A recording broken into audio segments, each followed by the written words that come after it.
Hello friend, कैसे हैं आप? उम्मीद है कि आप सब अच्छे हैं। आप लोग की तैयारी अच्छी चलेगी। ठीक है दोस्तों, एक नया प्रैक्टिस सेट आया है जो प्राथमिक विद्यालय कक्षा 1 से 5 के लिए। ठीक है दोस्तों, आइए प्रैक्टिस सेट आपको 20 रहेंगे जो आईएएस डॉक्टर रंजीत कुमार सिंह के द्वारा। ठीक है दोस्त, याद रखिएगा। तो इसमें 20 सेट आप लोग को डिस्कस करेंगे। और एक चीज़ और बताना चाह रहा हूँ, डेली आप लोग को 2 सेट मिलेगा। एक सुबह मिलेगा जो आपको डेली अभी मिल रहा है 6 बजे, और एक आपको शाम 7 बजे मिलेगा। ठीक है दोस्त, याद रखिएगा। तो डेली आपको 2 प्रैक्टिस सेट देखने को मिलेगा। ठीक है दोस्त, चलिए तो स्टार्ट करते हैं हम लोग क्वेश्चन नंबर 1। ठीक है, तो और क्वेश्चन नंबर 1 थोड़ा सा यहाँ दोस्त मैनेज कीजिएगा। थोड़ा सा यहाँ पर ये प्लेटफॉर्म से थोड़ा सा हटकर प्रैक्टिस सेट है, और इसमें थोड़ा सा कहीं छोटा कहीं बड़ा करना पड़ेगा। ठीक है ना, तो थोड़ा सा आप लोग मैनेज कर लीजिएगा यहाँ पे। ठीक है ना, चलिए तो स्टार्ट करते हैं हम लोग क्वेश्चन नंबर फर्स्ट। कहता है, केंद्र की नई शिक्षा नीति को लागू करने की प्रक्रिया शुरू करने वाला देश का पहला राज्य कौन बना? तो याद रखिए, इसका राइट आंसर हो जाएगा आपका कौन हो जाएगा? तो उत्तराखंड। याद रखिएगा दोस्त, उत्तराखंड। ठीक है, चलिए आगे बढ़ते क्वेश्चन नंबर 2। क्वेश्चन नंबर 2 कहता है, बिहार में ऑपरेशन प्रहार संबंधित है, तो बताने कि किससे संबंधित है? तो याद रखिए, इसका राइट आंसर हो जाएगा आपका डी हो जाएगा, शराबबंदी से। ठीक है दोस्त, चलिए आगे बढ़ते क्वेश्चन नंबर। चलिए रहा क्वेश्चन नंबर आपका 3। क्वेश्चन नंबर 3 कहता है, निम्नलिखित में से कौन सा संगठन भारत में सकल घरेलू उत्पाद जीडीपी की गणना करती है? तो याद रखिए, इसका राइट आंसर हो जाएगा आपका ये होगा राष्ट्रीय सांख्यिकी कार्यालय। याद रखिए दोस्त, राष्ट्रीय सांख्यिकी कार्यालय। ठीक है दोस्त, चलिए आगे बढ़ते क्वेश्चन नंबर नेक्स्ट। ये रहा क्वेश्चन नंबर आपका 4। क्वेश्चन नंबर 4 कहता है कि आर्थिक संदर्भ में आईआईपी का पूर्ण रूप क्या है? आईआईपी का यानी फुल फॉर्म पूछा है, इसका पूर्ण रूप क्या? तो याद रखिए, इसका राइट आंसर जो आपका डी होगा, इंडेक्स ऑफ इंडस्ट्रियल प्रोडक्शन। याद रखिएगा दोस्त, चलिए क्वेश्चन नंबर 5 कहता है, कुंवर सिंह किस राज्य के जमींदार थे? याद रखिए, कुंवर सिंह जो थे ये तो बिहार राज्य के थे। और कहाँ के थे? तो याद रखिए, जगदीशपुर के। याद रखिए दोस्त, जगदीशपुर के। ठीक दोस्त, चलिए आगे बढ़ते question number next. Question number यहाँ पर 6 कहता है, तापक्रम विलोमता का अर्थ क्या होता है? तो इसका राइट आंसर हो जाएगा आपका बी हो जाएगा, बढ़ती ऊंचाई के साथ बढ़ता तापक्रम। ठीक है दोस्त, चलिए आगे बढ़ते क्वेश्चन नंबर 7 कहता है, मगध शासक बिंबिसार का चिकित्सक कौन था? याद है, चिकित्सक कौन था? इसका राइट आंसर हो जाएगा आपका जीवक। याद रखिए, कौन था चिकित्सक? तो जीवक थे। ठीक है दोस्त, चलिए आगे बढ़ते क्वेश्चन नंबर नेक्स्ट। ले रहा क्वेश्चन नंबर आपका 8। क्वेश्चन नंबर 8 कहता है, बिहार में तुर्क सत्ता का वास्तविक संस्थापक कौन था? तो याद रखिए, इसका राइट आंसर हो जाएगा आपका बी हो जाएगा, इब्न बख्तियार खिलजी। ठीक है दोस्त, इब्न बख्तियार खिलजी। ठीक है दोस्त, चलिए आगे बढ़ते क्वेश्चन नंबर 9। क्वेश्चन नंबर 9 कहता है, बिहार के प्रथम भारतीय गवर्नर कौन थे? तो इसका राइट आंसर जो हो जाएगा आपका कौन होगा? सत्येंद्र प्रसन्न सिन्हा। याद रखिए, सत्येंद्र प्रसन्न सिन्हा। ठीक है दोस्त, चलिए आगे बढ़ते क्वेश्चन नंबर हम लोग 10 की तरफ। ये रहा क्वेश्चन नंबर आपका 10। क्वेश्चन नंबर 10 कहता है कि संथाल विद्रोह के नेता कौन थे? संथाल विद्रोह के नेता कौन थे? तो याद रखिए, इसका राइट आंसर जो हो जाएगा आपका सिद्धू और कानू। याद रखिए, सिद्धू और कानू। ठीक है दोस्त, चलिए क्वेश्चन नंबर 11 कहता है, सौर मंडल का प्रधान आकाशीय पिंड कौन सा है? ठीक है, तो इसका राइट आंसर जो हो जाएगा आपका डी हो जाएगा, कौन है? तो सूर्य। ठीक है, तो सूर्य क्या है? एक स्टार यानी एक तारा है, और इसके अंदर क्या होता है? नाभिकीय संलयन अभिक्रिया होता है। तो इतने फैक्ट आपको याद होने चाहिए। चलिए क्वेश्चन नंबर यहाँ पे 12 कहता है, द्वितीय बौद्ध संगीति का आयोजन किसके राज्यकाल में हुआ था? तो याद रखिएगा, इसका राइट आंसर जो हो जाएगा आपका सी हो जाएगा, काला शोक। याद रखिए दोस्त, काला शोक के राजकाल में हुआ था। ठीक है, चलिए आगे बढ़ते क्वेश्चन नंबर 13। क्वेश्चन नंबर 13 यहाँ पर कहता है, अकबर ने इबादत खाना का निर्माण करवाया था। अकबर ने इबादत खाना का निर्माण करवाया था, तो आपको बताना है कि कहाँ कराया था? तो याद रखिएगा, यह फतेहपुर सीकरी में करवाया था। ठीक है दोस्त, चलिए आगे बढ़ते question number next. Question number यहाँ पे 14 कहता है कि आर्य समाज की स्थापना हुई थी। आपको बताना है कि आर्य समाज की स्थापना कब हुई थी? तो याद रखिएगा, इसका राइट आंसर जो हो जाएगा आपका ए हो जाएगा, 1875 में आर्य समाज की स्थापना हुई थी। अब रहा सवाल कि ये कहाँ हुआ था? तो याद रखिएगा, बम्बई में हुआ था। और कौन किया था? तो दयानंद सरस्वती ने। ठीक है दोस्त, चलिए आगे बढ़ते क्वेश्चन नंबर नेक्स्ट। चलिए क्वेश्चन नंबर यहाँ पे 15 कहता है, निम्न में कौन काकोरी कांड से संबंधित नहीं है? ये आपसे पूछा जा रहा है। तो याद रखिएगा, इसका राइट आंसर जो हो जाएगा आपका सी हो जाएगा, यानी सूर्य सेन जो थे काकोरी कांड से संबंधित नहीं थे। अब रहा सवाल कि काकोरी कांड कब हुआ था? तो याद रखिएगा 9 अगस्त 1925 को। ठीक है दोस्त, चलिए आगे बढ़ते हम लोग क्वेश्चन नंबर नेक्स्ट। ये रहा क्वेश्चन नंबर आपका 16। क्वेश्चन नंबर 16 कहता है, भारतीय संविधान का कौन सा भाग मौलिक अधिकार से संबंधित है? तो इसका राइट आंसर जो हो जाएगा आपका ए हो जाएगा, भाग 3। याद रखिएगा, भाग 3 जो है मौलिक अधिकार से संबंधित है। ठीक है दोस्त, चलिए क्वेश्चन नंबर नेक्स्ट। ये रहा क्वेश्चन नंबर आपका 17। क्वेश्चन नंबर 17 कहता है, पंचायती राज को सुदृढ़ करने हेतु निम्नलिखित में से कौन सा भारतीय संविधान संशोधन किया गया? तो याद रखिए इसका राइट आंसर जो हो जाएगा आपका ये हो जाएगा 73वां संविधान संशोधन। ठीक है दोस्त, और ये पंचायती राज व्यवस्था से। ठीक है, चलिए आगे बढ़ते क्वेश्चन नंबर 18 की तरफ। ये रहा क्वेश्चन नंबर आपका 18। क्वेश्चन नंबर 18 कहता है अंतर्राष्ट्रीय न्यायालय का मुख्यालय स्थित है तो कहाँ? इसका राइट आंसर हो जाएगा द हेग। याद रखिएगा द हेग। ठीक है दोस्त, चलिए यहाँ पर 19 कहता है जनसंख्या नियंत्रण व परिवार नियोजक विषय भारतीय संविधान के अंतर्गत किस सूची में शामिल है? तो याद रखिए इसका राइट आंसर हो जाएगा आपका ये हो जाएगा समवर्ती सूची में। ठीक दोस्त, याद रखिएगा समवर्ती सूची में। ठीक है, चलिए आगे बढ़ते क्वेश्चन नंबर 20। ये रहा क्वेश्चन नंबर आपका 20। क्वेश्चन नंबर 20 कहता है निम्नलिखित में से कौन सा नीति निर्देशक सिद्धांत विदेशी नीति से संबंधित है? तो इसका राइट आंसर हो जाएगा आपका सी हो जाएगा अनुच्छेद 51। याद रखिए दोस्त अनुच्छेद 51। ठीक है, चलिए आगे बढ़ते क्वेश्चन नंबर नेक्स्ट।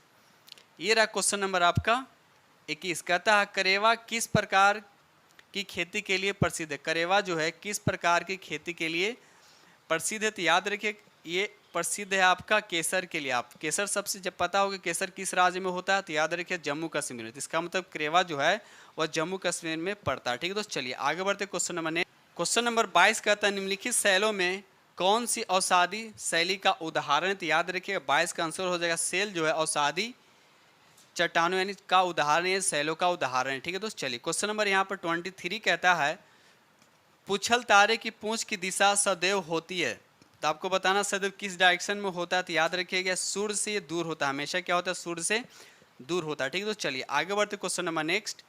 ये रहा क्वेश्चन नंबर आपका 24। कहता है निम्नलिखित में से कौन सा भ्रंश से संबंधित है? कौन सा भ्रंश से संबंधित है? तो याद रखिएगा 24 का जो आंसर होगा आपका सिन होगा मानन। याद रखिएगा मानन जो है यह भ्रंश से संबंधित है। ठीक है दोस्त, चलिए आगे बढ़ते क्वेश्चन नंबर 25। कहता है निम्नलिखित में से कौन उष्णकटिबंधीय मरुस्थल नहीं है? उष्णकटिबंधीय मरुस्थल नहीं है तो याद रखिए इसका राइट आंसर जो हो जाएगा आपका गोबी जो है उष्णकटिबंधीय मरुस्थल नहीं है। ठीक है दोस्त, आई बात समझ में?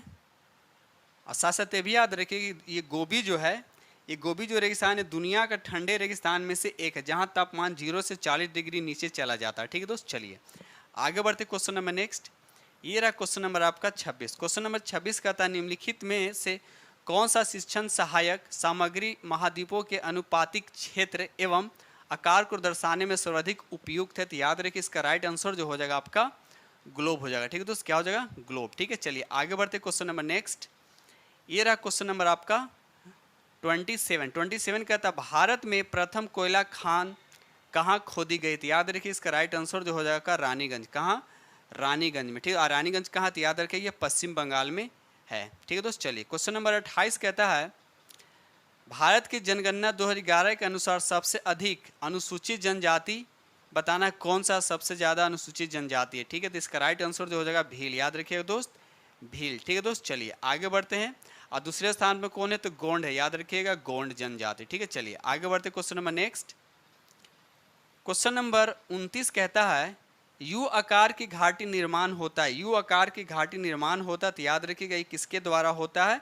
तो ऑप्शन डी हिम नदी के द्वारा होता है। ठीक है दोस्त वीडियो अच्छा हो तो प्लीज़ लाइक जरूर कीजिएगा और जो फ्रेंड चैनल पे नए चैनल को सब्सक्राइब कर लीजिएगा और साथ में बेल आइकन को प्रेस करना नहीं भूलिएगा क्योंकि डेली आप लोग के लिए आप लोग कहने पर हम डेली 2 सेट आप लोग को डेली लाएंगे। ठीक है, एक सुबह आपको जो 6 बजे जो डेली आपको मिल रहा है और एक शाम में आपको 7 बजे मिलेगा। ठीक है दोस्त, चलिए तो हम आगे बढ़ते क्वेश्चन नंबर 30 की तरफ। क्वेश्चन नंबर 30 कहता है बस आप लोग से रिक्वेस्ट है कि बस लाइक करें और जो फ्रेंड्स चैनल पे नए चैनल को सब्सक्राइब बस आप लोग से बस यही एक्सपेक्ट करते हैं। ठीक है दोस्त, चलिए क्वेश्चन नंबर 30 कहता है बिहार राज्य का कुल भौगोलिक क्षेत्र है बताना है कितना है? तो याद रखिए इसका राइट आंसर जो हो जाएगा आपका सी होगा 94,163 वर्ग किलोमीटर। ठीक है दोस्त, चलिए आगे बढ़ते क्वेश्चन नंबर 31 कहता है राजपूत पेंटिंग के लेखक कौन है? राजपूत पेंटिंग के लेखक कौन है? तो याद है इसका राइट आंसर जो है आपका डी हो जाएगा आनंद के कुमार स्वामी। याद रखिएगा आनंद के कुमार स्वामी। ठीक है दोस्त, चलिए क्वेश्चन नंबर 32 कहता है लोक कला का संबंध किससे? याद रखिए लोक कला का संबंध जो है क्षेत्रीय कला से। याद रखिएगा क्षेत्रीय कला से। ठीक है दोस्त, चलिए आगे बढ़ते question number next.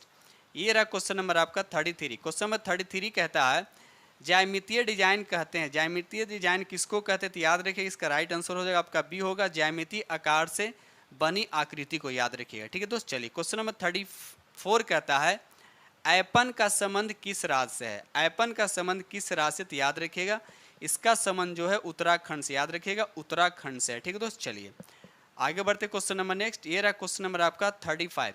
Question number 35 कहता है हिंदुस्तानी संगीत में श्रुतियों की कुल कितनी संख्या मानी गई है? तो याद रखिए इसका राइट आंसर जो हो जाएगा 22। कितने दोस्त? तो 22। ठीक है, चलिए क्वेश्चन नंबर 36 कहता है खेल दिवस कब मनाया जाता है? खेल दिवस कब मनाया जाता है? तो याद रखिए 29 अगस्त को खेल दिवस मनाया जाता है। ठीक है दोस्त, चलिए आगे बढ़ते क्वेश्चन नंबर नेक्स्ट। ये रहा क्वेश्चन नंबर आपका 37। क्वेश्चन नंबर 37 कहता है योग के संबंध में प्रमुख ग्रंथ योग दर्शन के लेखक कौन है? योग दर्शन के लेखक कौन है? तो इसका राइट आंसर हो जाएगा आपका ये हो जाएगा महर्षि पतंजलि। याद रखिएगा महर्षि पतंजलि जो है योग दर्शन के लेखक हैं। ठीक है दोस्त, चलिए क्वेश्चन नंबर 38 कहता है, क्वेश्चन नंबर यहाँ पर 38 कहता है कि जीइन नामक प्रोटीन किस फसल से संबंधित है? तो इसका राइट आंसर हो जाएगा आपका मक्का से। याद रखिएगा दोस्त मक्का से। ठीक है दोस्त, चलिए आगे बढ़ते क्वेश्चन नंबर नेक्स्ट। ये रहा क्वेश्चन नंबर आपका 39। क्वेश्चन नंबर 39 कहता है गाय की कौन सी नस्ल दुकाजी उद्देश्य की है? दुकाजी उद्देश्य की है, तो इसका राइट आंसर हो जाएगा आपका सी हो जाएगा थार पारकर। याद रखिएगा थार पारकर। ठीक है दोस्त, चलिए क्वेश्चन नंबर 40 कहता है भारत को कुल कितने कृषि जलवायु क्षेत्रों में बांटा गया है? तो इसका राइट आंसर जो हो जाएगा आपका ए हो जाएगा 15 कृषि जलवायु क्षेत्रों में बांटा गया है। ठीक है दोस्त, चलिए आगे बढ़ते क्वेश्चन नंबर नेक्स्ट। चलिए क्वेश्चन नंबर 41 थोड़ा सा धुंधला हो गया सर, लेकिन कोई बात नहीं, नेक्स्ट टाइम से आपको क्लियर मिलेगा। चलिए यहाँ पर हम बता दे रहे हैं, कह रहा है क्वेश्चन 41 कहता है केसर प्राप्त किया जाता है, यानी केसर जो है प्राप्त किया जाता है तो किससे प्राप्त किया? तो याद रखिए इसका राइट आंसर आपका ए हो जाएगा पुष्प वर्तिका से। याद रखिएगा पुष्प वर्तिका से, यानी ऑप्शन आपका ए हो जाएगा। ठीक है दोस्त, पुष्प वर्तिका से प्राप्त किया जाता है क्या? तो केसर। केसर सबसे ज़्यादा भारत के किस राज्य में होता है? तो जम्मू कश्मीर में होता है। ठीक है दोस्त, चलिए आगे बढ़ते क्वेश्चन नंबर नेक्स्ट। ये रहा क्वेश्चन नंबर आपका 42। मानव शरीर में कुल कितनी पसलियाँ होती है? पसलियाँ पूछा जा रहा है कितने होती है? तो याद रखिए इसका राइट जो आंसर हो जाएगा आपका ए हो जाएगा 24 होते हैं। कितने होते हैं दोस्त? 24। ठीक है, क्वेश्चन नंबर 43 कहता है टीएबी का टीका किस रोग से बचाव करता है? यानी टीएबी का जो टीका है किस रोग से बचाव करता है? तो याद रखिए इसका राइट आंसर जो होगा मियादी बुखार से बचाव करता है। ठीक है दोस्त, चलिए आगे बढ़ते क्वेश्चन नंबर नेक्स्ट। ये रहा क्वेश्चन नंबर आपका 44। अंतर्राष्ट्रीय योग दिवस किस दिन मनाया जाता है? अंतर्राष्ट्रीय योग दिवस जो है ये किस दिन मनाया जाता है? तो याद रखिए 44 का राइट आंसर जो हो जाएगा आपका डी हो जाएगा 21 जून को मनाया जाता है। ठीक है दोस्त, चलिए आगे बढ़ते क्वेश्चन नंबर नेक्स्ट। ये रहा क्वेश्चन नंबर आपका 45। क्वेश्चन नंबर 45 कहता है किन वस्त्रों में गोंद के कलप का उपयोग होता है? तो इसका राइट आंसर जो हो जाएगा आपका ये हो जाएगा रेशमी वस्त्र में। याद रखिए दोस्त रेशमी वस्त्र में। क्वेश्चन नंबर 46 कहता है हिंदुस्तानी संगीत में शुद्ध और विकृत कुल मिलाकर कितने स्वर होते हैं? तो इसका राइट आंसर हो जाएगा आपका डी हो जाएगा 12 स्वर होते हैं। कितने दोस्त? तो 12 स्वर होते हैं। चलिए आगे बढ़ते क्वेश्चन नंबर नेक्स्ट। ये रहा क्वेश्चन नंबर आपका 47। चार ताल का प्रयोग किस गायकी के साथ किया जाता है? तो इसका राइट आंसर हो जाएगा आपका ध्रुपद। याद रखिएगा ध्रुपद के साथ 4 ताल का प्रयोग किया जाता है। ठीक है दोस्त, चलिए आगे बढ़ते क्वेश्चन नंबर 48। इनमें से कौन तबला वादक नहीं? देखिए इसमें पूछा जा रहा है इसमें से कौन तबला वादक नहीं है? तो याद है इसका राइट आंसर जो होगा रामदास शर्मा। रामदास शर्मा जो है तबला वादक नहीं, इसका राइट आंसर हो जाएगा आपका ए। बाकी जाकिर हुसैन, अहमद जान तिरकवा और पंडित किशन महाराज ये सब क्या आपका तबला वादक है। ठीक है दोस्त, चलिए आगे बढ़ते question number next. Question number 49 कहता है प्रथम राष्ट्रीय खेल कहाँ आयोजित हुए हैं? प्रथम राष्ट्रीय खेल कहाँ आयोजित हुए हैं? तो याद रखिए इसका राइट आंसर जो हो जाएगा आपका डी हो जाएगा नई दिल्ली में आयोजित हुए हैं। ठीक है दोस्त, चलिए क्वेश्चन नंबर 50 कहता है आज भारत को गीता की नहीं बल्कि फुटबॉल के मैदान की आवश्यकता है, यह किस विचारक ने प्रस्तुत किया? तो याद रखिए इसका राइट आंसर जो हो जाएगा आपका बी हो जाएगा स्वामी विवेकानंद ने। ठीक है दोस्त, स्वामी विवेकानंद। ठीक है दोस्त, चलिए आगे बढ़ते question number next. Question number 51 कहता है सामुदायिक विकास कार्यक्रम का शुरुआत किया गया था, तो कब किया गया था? इसका राइट आंसर हो जाएगा 1952 में। याद रखिए तो 1952। आगे बढ़ते क्वेश्चन नंबर नेक्स्ट। चलिए क्वेश्चन नंबर यहाँ पर 52 कहता है भारत में उच्चतम न्यायालय ने संविधान की बुनियादी ढांचे का सिद्धांत दिया था, किसमें दिया? तो याद है इसका राइट आंसर हो जाएगा आपका सी हो जाएगा केशवानंद भारती के मामले में। याद रखिए। ठीक है दोस्त, चलिए आगे बढ़ते question number next. Question number 53 कहता है भारतीय संविधान के किस अनुच्छेद के अंतर्गत राज्यपाल एक विधेयक को राष्ट्रपति की स्वीकृति के लिए सुरक्षित रखने की शक्ति रखता है। तो याद रखिएगा इसका राइट आंसर जो हो जाएगा आपका ए हो जाएगा, अनुच्छेद 201। ठीक है दोस्त, चलिए आगे बढ़ते क्वेश्चन नंबर 54 की तरफ। ये रहा क्वेश्चन नंबर आपका 54। क्वेश्चन 54 कहता है भारत के उपराष्ट्रपति का निर्वाचन निर्वाचक मंडल द्वारा किया जाता है जिसके सदस्य होते थे। तो याद है इसका राइट आंसर हो जाएगा आपका बी हो जाएगा, संसद के दोनों सदनों के सभी सदस्य। ठीक है दोस्त, चलिए आगे बढ़ते क्वेश्चन नंबर 55। कौन सा देश दक्षेस का सदस्य नहीं है? तो याद रखिए इसका राइट आंसर हो जाएगा आपका जापान, जो दक्षेस का सदस्य नहीं है। ठीक है दोस्त, चलिए आगे बढ़ते क्वेश्चन नंबर नेक्स्ट। ये रहा क्वेश्चन नंबर आपका 56। क्वेश्चन 56 कहता है केंद्रित बीज संतति है तो किसका? तो याद रखिए इसका राइट आंसर जो हो जाएगा आपका डी होगा, प्रजनक बीज का। ठीक है दोस्त, चलिए क्वेश्चन नंबर 57 कहता है केंद्रीय औषधीय एवं सुगंधित पौधा संस्थान स्थित है। तो आपको बताना है कि कहाँ स्थित है। तो इसका राइट आंसर जो हो जाएगा आपका सी हो जाएगा, लखनऊ में स्थित है। ठीक है दोस्त, चलिए आगे बढ़ते क्वेश्चन नंबर नेक्स्ट। दोस्त वीडियो अच्छा हो तो प्लीज़ लाइक जरूर कीजिएगा। ठीक है, क्वेश्चन नंबर 58 कहता है मार्मलेड बनाने के लिए सर्वाधिक उपयुक्त फल है तो कौन है? तो याद रखिए इसका राइट आंसर हो जाएगा आपका माल्टा। माल्टा जो है मार्मलेड बनाने के लिए सर्वाधिक उपयुक्त फल है। ठीक है दोस्त, चलिए आगे बढ़ते क्वेश्चन नंबर 59। केंद्रीय खाद्य प्रौद्योगिकी अनुसंधान संस्थान स्थित है। तो आपको बताना है कि कहाँ स्थित है। तो याद रखिए ये कर्नाटक में स्थित है। ठीक है दोस्त, चलिए आगे बढ़ते क्वेश्चन नंबर 60। क्वेश्चन नंबर 60 कहता है जेली बनाने में किस परिरक्षक का प्रयोग किया जाता है? किस परिरक्षक का प्रयोग होता है? तो याद है इसका राइट आंसर जो हो जाएगा आपका शर्करा यानी शुगर यानी चीनी का प्रयोग किया जाता है। ठीक है दोस्त, चलिए आगे बढ़ते। क्वेश्चन नंबर 61 कहता है भारत छोड़ो का नारा किसने दिया था? भारत छोड़ो का नारा किसने दिया था? तो याद रखिए इसका राइट आंसर जो हो जाएगा आपका सी हो जाएगा, यूसुफ मेहर अली ने भारत छोड़ो का नारा दिया था। ठीक है दोस्त, क्वेश्चन नंबर 62 कहता है इनमें से वह प्रथम नेता कौन था जिसने भारत में मजदूर आंदोलन को संगठित किया था? तो याद रखिए इसका राइट आंसर जो हो जाएगा आपका सी होगा, M.N. लोखंडे। याद रखिए दोस्त, M.N. लोखंडे। चलिए आगे बढ़ते क्वेश्चन नंबर नेक्स्ट। ये रहा क्वेश्चन नंबर आपका 63। क्वेश्चन नंबर 63 कहता है इनमें से किसने द्वितीय गोलमेज सम्मेलन में भाग नहीं लिया था? तो याद रखिए इसका राइट आंसर जो हो जाएगा आपका डी हो जाएगा, जवाहरलाल नेहरू ने भाग नहीं लिया था। ठीक है दोस्त, अब रहा सवाल कि द्वितीय गोलमेज सम्मेलन कब हुआ था? तो याद रखिए 1931 में हुआ था। कब हुआ था दोस्त? 1931 में। प्रथम हुआ था 1930 में। ठीक है दोस्त, चलिए क्वेश्चन नंबर यहाँ पर 64 कहता है इनमें से कौन सबसे कम आयु में भारतीय राष्ट्रीय कांग्रेस का अध्यक्ष बनने वाले व्यक्ति था? तो याद रखिए इसका राइट आंसर जो हो जाएगा आपका बी हो जाएगा, अबुल कलाम आज़ाद। अबुल कलाम आज़ाद। ठीक है दोस्त, चलिए आगे बढ़ते question number next. Question number यहाँ पर 65 कहता है वैवेल योजना किस वर्ष प्रस्तुत की गई थी? तो इसका राइट आंसर जो हो जाएगा आपका डी हो जाएगा, 1945 में। ठीक है दोस्त, चलिए आगे बढ़ते क्वेश्चन नंबर नेक्स्ट। ये रहा क्वेश्चन नंबर आपका 66। क्वेश्चन नंबर 66 कहता है चटगांव आर्मरी रेड इनमें से कौन संबंधित था? तो याद रखिए इसका राइट आंसर जो हो जाएगा आपका ए हो जाएगा, सूर्य सेन। ठीक है दोस्त, सूर्य सेन। चलिए आगे बढ़ते क्वेश्चन नंबर 67। क्वेश्चन नंबर 67 कहता है आज़ाद हिंद फौज का प्रधान कार्यालय स्थित था तो कहाँ स्थित था? तो याद रखिए इसका राइट आंसर हो जाएगा आपका बी हो जाएगा, रंगून में स्थित था। ठीक है दोस्त, चलिए आगे बढ़ते क्वेश्चन नंबर नेक्स्ट। ये रहा क्वेश्चन नंबर आपका 68। क्वेश्चन नंबर 68 कहता है निम्न में से किसने गदर पार्टी का गठन किया है? याद रखिए इसका राइट आंसर जो हो जाएगा आपका डी हो जाएगा, लाल हरदयाल ने। कब किया था? तो याद रखिए 1 नवंबर 1913 को। ठीक दोस्त, चलिए आगे बढ़ते क्वेश्चन नंबर नेक्स्ट।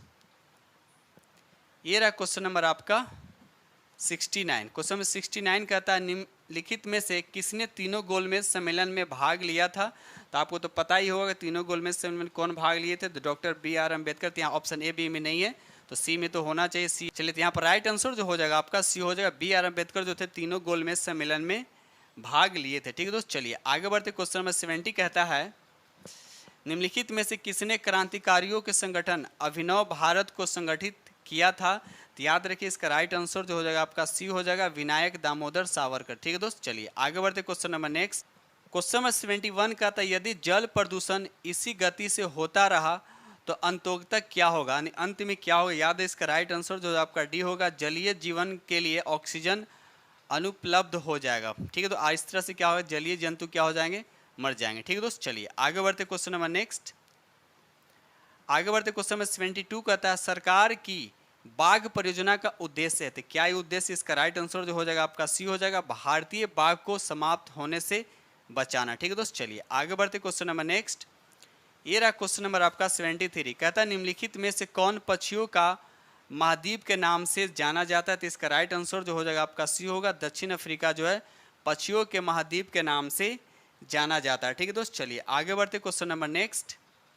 ये रहा क्वेश्चन नंबर आपका 74। क्वेश्चन नंबर 74 कहता है मैदान में पारिस्थितिकी संतुलन को कायम रखने हेतु आवरण का न्यूनतम प्रतिशत कितना होना चाहिए, तो याद रहे इसका राइट आंसर जो होना चाहिए आपका 33%। ठीक है दोस्त, चलिए आगे बढ़ते क्वेश्चन नंबर 75। ये रहा क्वेश्चन नंबर आपका 75। कहता है पारिस्थितिकी तंत्र की संकल्पना को प्रतिपादित किया गया था, तो किसके द्वारा किया गया था, तो याद रहे इसका राइट आंसर जो हो जाएगा आपका ए हो जाएगा। ठीक है दोस्त, यहाँ प्लेटफॉर्म सेट में भी इसको डिस्कस किए थे, याद रखिएगा एजी टांसले, याद रखिएगा एजी टांसले। ठीक है दोस्त, चलिए आगे बढ़ते क्वेश्चन नंबर नेक्स्ट। चलिए क्वेश्चन नंबर यहाँ पे 76 दे रखा है, निम्नलिखित कथनों पर विचार कीजिए। ये कथन दे रखा है, एक कारण दे रखा है। ठीक है दोस्त, तो केंद्रीय पर्यावरण एवं वन मंत्रालय ने नवंबर 1998 में पुनः चक्रित प्लास्टिक थैलियों की समस्या से निपटने के लिए एक विज्ञप्ति जारी की थी। ये बिल्कुल कथन क्या है, सही है, मतलब कथन ए सही है। कारण क्या, यह विज्ञप्ति देश में पुनः चक्रित प्लास्टिक थैलियों के निर्माण पर रोक लगा दी। ये गलत बात है, मतलब यहाँ पर एक ए सही है लेकिन इसका ये गलत है। तब देखते हैं ऑप्शन क्या हो, तो यहाँ पर राइट आंसर जो आपका हो जाएगा यहाँ पर सी हो जानी, ए सही होगा और आर क्या होगा दोस्त, यहाँ पे गलत होगा। ठीक है दोस्त, चलिए आगे बढ़ते क्वेश्चन नंबर नेक्स्ट। यहाँ पर 77 कहता है निम्नलिखित पर विचार कीजिए। कथन ए कहता है दिल्ली प्रशासन पतियों को जलाने पर रोक लगाने जा रहा है। यह घोषणा तब की गई जब शासन के कुछ क्षेत्र में छूत क्षेत्र को यातायात मुक्त क्षेत्र घोषित किया गया। यह स्टेटमेंट बिल्कुल राइट है, मतलब एक स्टेटमेंट सही है। कारण दे रहा है दिल्ली में वाहन निकास से उत्पन्न प्रदूषण से अधिक पत्तियों को जलाने से होता है, तो ये गलत है, तो ये आपका गलत, मतलब ए सही है और आर गलत है। तो कौन सा सही होगा, तो ए सही आर गलत, ऑप्शन यहाँ पर आपका सी पे जा रहा है, याद रखिए तो सी पे जा रहा है। ठीक है, चलिए आगे बढ़ते क्वेश्चन नंबर नेक्स्ट।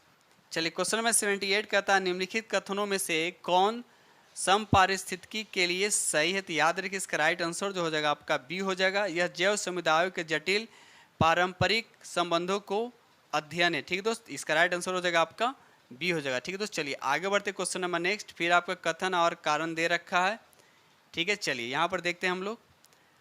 कथन 79 कहता है कि सूर्य भीताप जैव मंडलीय पारिस्थितिकी तंत्र के लिए सबसे महत्वपूर्ण ऊर्जा स्रोत है, तो ये कथन आपका सही है। ठीक है, कारण कह रहा है कि सौर विकिरण हरे पौधों द्वारा भोजन और रासायनिक ऊर्जा में परिवर्तित होता है, ये भी यानी कथन और कारण दोनों सही है, मतलब इसका राइट आंसर क्या होगा आपका ए हो जाएगा, यानी ए और आर दोनों सही है और आर जो है ए की सही व्याख्या करता है, ऑप्शन आपका ए हो जाएगा। ठीक है दोस्त, चलिए आगे बढ़ते next question number next and last question है।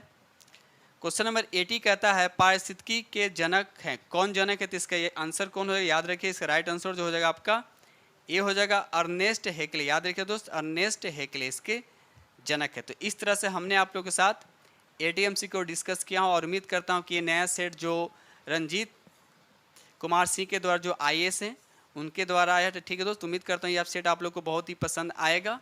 ठीक है, तो इसी के साथ हम वीडियो करते हैं समाप्त और मिलते हैं आप लोग से नेक्स्ट वीडियो में। तब तक के लिए थैंक यू।